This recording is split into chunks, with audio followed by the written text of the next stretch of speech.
Hello mga ka-DJ, titikman na ni The Estudyante Trader yung ating menu. Medyo kakaiba ngayon kasi ito ay special. Nilagyan pa natin ng cheese yan sa ibabaw, nag-melt yan. Yun. Sagana sa liver spread. Ayun. So, tingnan natin kung anong masasabi ni The Estudyante Trader. Yung totoo Yung totoo, sige. Yung totoo. Yung isang sige. Yun lang naman, maiksing reels lang tayo mga ka-DJ. Yan. Mahilig ako sa masarap. Siya yung sisintensya.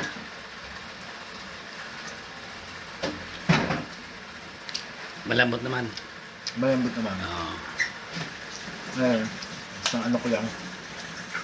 Lasang-lasa mo yung cheese. Cheese. Okay. So, approved naman. Nire-rate mo siya. Sarap. Ilan? Papanggap lang pa. Sabihin ito totoo. Ano? Hindi ako magpapanggap ngayon. Lasang-lasa ko yung cheese. 9.8. 9.8. Okay, sige. Thank Yung you. 0.2. Benefit of the doubt na lang yun. Sige. Pero actually masarap na masarap. Kumbaga, medyo may extra na lang na ano. Extra. May extra hindi perfect kasi walang sobrang perfect. Okay. Pero sobrang sarap. Okay, sige. Salamat. Okay mga ka-DJ, meron daw, ewan ko, biglang may babaguhin daw si The Estudyante Trader. Kasi, alam mo naman ako, high quality mga kinakain ko eh. Napakasela niya, lagi sa mga first class restaurant. Pero ngayon, kasi medyo nabunot ko lang yung kape kanina. Ito, laman na laman pare. Ito talagang malambot. Tingnan natin kung malambot. So, ganun mo lang. What about the sauce? Yung sauce.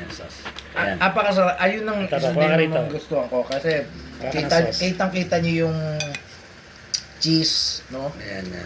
Ayan. Grabe. Lakayan ko na, ha? Anong i-rate mo ngayon? Anong babaguhin mo?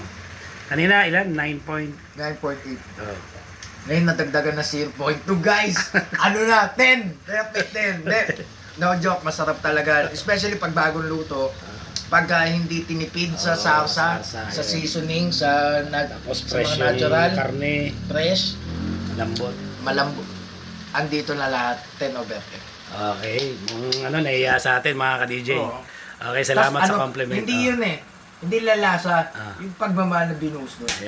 Ayan po yan. Kitang-kita naman. Yun. Sabi, the picture speaks for itself.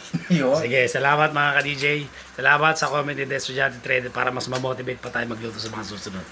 Okay, hanggang sa muli, si DJ Master po sasabing laban lang. God bless you all.